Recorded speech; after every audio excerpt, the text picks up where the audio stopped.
Do you know about the reflection of waves? Do you know about the reflection of waves on the curved path? Do you know about the reflection of waves on the curved path? After the reflection, they are summed up on a one point. Do you know? If you don't know, please watch this video. This video is for you. In this video, we discuss about the reflection of water waves, reflection of waves in the curved path. This is the second topic of the ripple tank. In the first one, we discussed about the reflection of wave. If the wave is reflected from the straight path, straight hurdle, ठीक है. Then we discuss today about the reflection of wave on the curved path. Let's start today's lecture.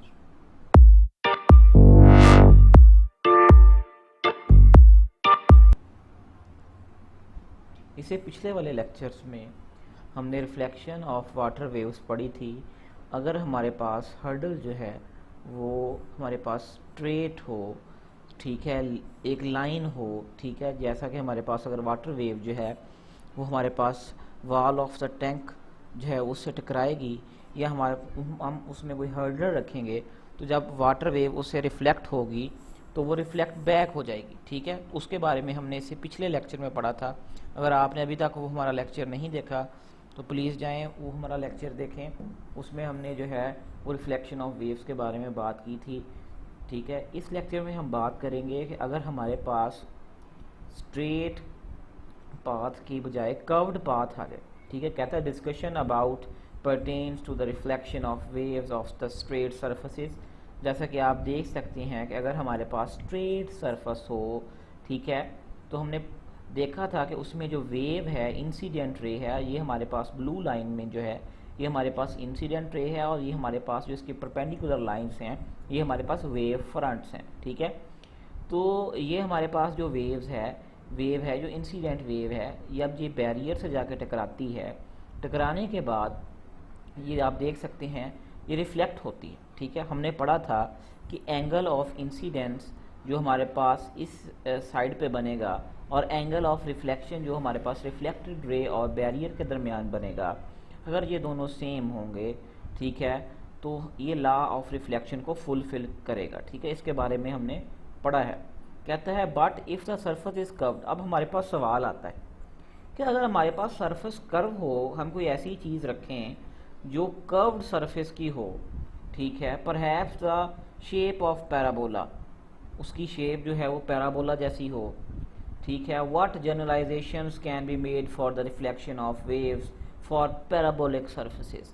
तो हम देखेंगे कि हम उसके parabolic surfaces के लिए रिफ्लेक्शन ऑफ वेव्स को कैसे डिस्कस करेंगे. ठीक है, तो हम सपोज करते हैं कि हमारे पास क्या है, ये एक पैराबोलिक शेप है, एक कर्व्ड शेप है. ठीक है, हमारे पास एक जो है जिसमें खमदार शेप है. ठीक है, suppose that a rubber tube having the shape of parabola is placed with in the water. हम इसे रिपल टैंक के अंदर रखते हैं, हम उसमें वाटर वेव्स को जो है वो जनरेट कराते हैं. ठीक है, आप देख सकते हैं ये जो ब्लू लाइन है ये हमारे पास जो है ये इंसिडेंट रे को शो कर रही है. परपेंडिकुलर लाइंस जो है हमारे पास ये वाली ये वेव फ्रंट्स को शो कर रही हैं. ये इंसिडेंट रे है. कहता है the diagram at the right depicts the parabolic barrier in the ripple tank. Several wave fronts are approaching the barriers. Wave fronts जो हैं जब आपने उसमें कोई चीज़ डाली, कोई चीज़ फेंकी रिपल टैंक में, जब आपने वेव जनरेट कराई तो उसमें कुछ वेव फ्रंट्स जो हैं वो पैदा होने शुरू हुए. द रे is draw from these wave front. तो हमने जो है उसे एक रे जो है वो ड्रॉ की. Upon reflection of the parabolic barrier the waves will change the direction. कहता है जैसे ही इसमें से पैराबोलिक वेव जो है जब इसे टकराएगी तो अपनी रिफ्लेक्शन जो है वो रिफ्लेक्ट बैक हो जाएगी. हमने देखा था कि इससे जब हमारे पास स्ट्रेट बैरियर होगा तो उन दोनों के दरमियान हमारे पास 90 का एंगल होता है. आप ऑब्ज़र्व कर सकते हैं कि ये इंसिडेंट रे है और ये रिफ्लेक्टेड रे है, दोनों के दरमियान एंगल 90 है, दोनों एक दूसरे के परपेंडिकुलर हैं. लेकिन जब ये कर्व्ड पाथ से टकराते हैं तो आप देख सकते हैं कि ये इंसिडेंट रे है, ये अप्रोच कर रही है हमारे पास कर्व्ड बैरियर को. जैसे ही ये कर्व्ड बैरियर से टकराएगी ठीक है, ये एक पॉइंट के ऊपर सम अप हो जाएगी। हमें ऐसा नज़र आएगा जैसा कि वेव कन्वर्ज हो गई है, ठीक है, एक जगह पर जमा हो गई है। हमें ऐसा नज़र आएगा जैसा कि एक पॉइंट के ऊपर एनर्जी जो है वो हमारे पास जमा होनी शुरू हो गई है, ठीक है। तो ये हमारे पास क्या होगा, वो पॉइंट जिस पे वेव आफ्टर कर्व्ड रिफ्लेक्शन के एक पॉइंट के ऊपर जमा होंगी, हम उसे क्या कहेंगे, फोकल पॉइंट कहेंगे।